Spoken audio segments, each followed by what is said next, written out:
Fala pessoal, estou com essas duas caixas aqui da TAC. Elas são modelo SC15A.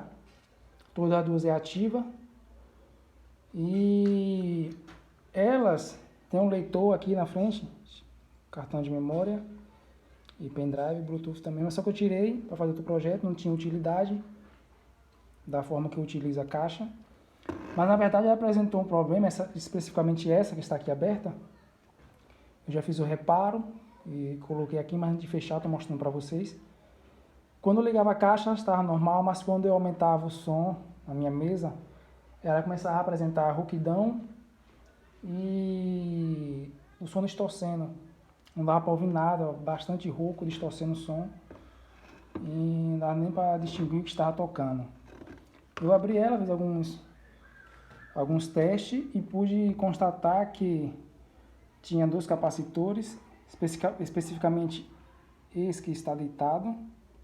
Deixa eu ver se consigo focar aqui, esse que está deitado aí. Esse aí deitado. Ele não estava estourado, ele estava simplesmente com fuga. Ele normalmente quando estava estourado, logo quando liga você consegue identificar o defeito pelo barulho, mas como ele estava com fuga, o som baixo eu não conseguia identificar.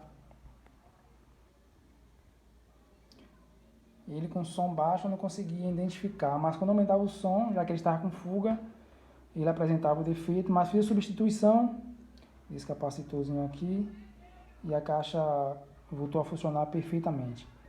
Então é a dica aí que eu deixo, olha aí os capacitores, leve para uma assistência aí que o defeito da sua caixa é algo pouco.